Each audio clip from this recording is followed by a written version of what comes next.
പുൽവാമ ഭീകരാക്രമണത്തിൽ വീരമൃത്യു വരിച്ച സൈനികന്റെ മൃതദേഹം തോളിലെടുത്ത കേന്ദ്ര ആഭ്യന്തരമന്ത്രി രാജ്നാഥ് സിംഗിന് ഇന്ത്യയുടെ ആദരം.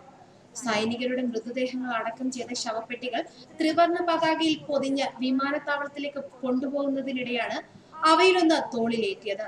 ഭീകരാക്രമണത്തിന്റെ പശ്ചാത്തലത്തിൽ വെള്ളിയാഴ്ചയാണ് രാജ്നാഥ് സിംഗ് ജമ്മു കാശ്മീരിലെത്തിയത്. ആഭ്യന്തരമന്ത്രി രാജ്നാഥ് സിംഗും ജമ്മു കാശ്മീർ ഗവർണർ സത്യപാൽ മാലിക്കും കരസേനയുടെ വടക്കൻ command chief lieutenant general Ranveer സിംഗും നേരത്തെ ആക്രമണത്തിൽ മരിച്ച സൈനികരുടെ മൃതദേഹങ്ങളിൽ പുഷ്പചക്രം അർപ്പിച്ചിരുന്നു. പുൽവാമയിൽ നിന്നും ബദ്ഗാമിലെ CRPF ക്യാമ്പിലേക്കാണ് സൈനികരുടെ മൃതദേഹങ്ങൾ ആദ്യം എത്തിച്ചത്. വിമാനത്താവളത്തിലേക്ക് കൊണ്ടുപോകുന്നതിന് വാഹനത്തിൽ കയറ്റാൻ മൃതദേഹങ്ങൾ എടുക്കുമ്പോഴാണ് ജമ്മു കാശ്മീർ പോലീസ് മേധാവി ദിൽബാഗ് സിംഗിനൊപ്പം രാജ്നാഥ് സിംഗ് മൃതദേഹം തോളിലേറ്റിയത്. സൈനികർക്ക് പ്രധാനമന്ത്രി നരേന്ദ്രമോദി അന്തിമ ഉപചാരം അർപ്പിച്ചു. കോൺഗ്രസ് അധ്യക്ഷൻ രാഹുൽ ഗാന്ധിയും കേന്ദ്രമന്ത്രിമാരും അരവിന്ദ് കെജ്രിവാളും അന്തിമ ഉപചാരം അർപ്പിക്കാനെത്തിയിരുന്നു. ജമ്മു കാശ്മീരിൽ കേന്ദ്ര ആഭ്യന്തരമന്ത്രിയും ഗവർണർ സത്യപാൽ മാലിക്കും സൈനികരുടെ ഭൗതികദേഹത്തിൽ അന്തിമോപചാരം അർപ്പിച്ചതിനു ശേഷമാണ് ഡൽഹിയിലേക്ക് കൊണ്ടുവന്നത്. പാലം സൈനിക വിമാനത്താവളത്തിലെത്തി പ്രധാനമന്ത്രി നരേന്ദ്രമോദി വീരമൃത്യു വരിച്ചവർക്ക് ആദരാഞ്ജലികൾ അർപ്പിച്ചു. ജവാന്മാരുടെ മരണം വെറുതെയാകില്ലെന്ന് പ്രധാനമന്ത്രി പ്രതികരിച്ചു.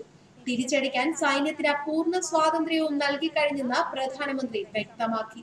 ജമ്മു കാശ്മീരിൽ വിഘടനവാദികൾക്ക് നൽകി വരുന്ന സുരക്ഷ പുനർപരിശോധിക്കുമെന്ന് രാജ്നാഥ് സിംഗ് കഴിഞ്ഞ ദിവസം വ്യക്തമാക്കിയിരുന്നു. പാകിസ്ഥാനിലെ ഭീകര സംഘടനകൾക്കും ISIക്കും പിന്തുണ നൽകുന്ന ചില ഘടകങ്ങൾ ഇവിടെയുണ്ട്. ഇവർ സംസ്ഥാനത്തിന്റെ പുരോഗതിക്കും വികസനത്തിനും എതിരാണ്. യുവാക്കളുടെ ഭാവിയും നശിക്കുന്നു. പാകിസ്ഥാനിൽ നിന്നും ISIയിൽ നിന്നും പണം സ്വീകരിക്കുന്ന ഈ ഘടകങ്ങൾക്ക് നൽകുന്ന സുരക്ഷ സംബന്ധിച്ച സംസ്ഥാനം പുനർപരിശോധിക്കണം.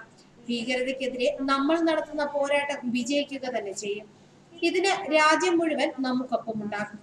അതിർത്തിക്കപ്പുറത്തു നിന്ന് കൃത്യമായ പദ്ധതിയോടെ ഇന്ത്യക്കെതിരെ നടത്തുന്ന ഭീകര പ്രവർത്തനം വിജയിക്കാൻ അനുവദിക്കരുത്. ഭീകരർക്കെതിരായ പോരാട്ടത്തിൽ കാശ്മീർ ജനത ഒപ്പമുണ്ടെന്നതിൽ സന്തോഷിക്കുന്നു. വർഗീയ സംഘർഷമുണ്ടാക്കാൻ ശ്രമം നടന്നാൽ ശക്തമായി നേരിടും.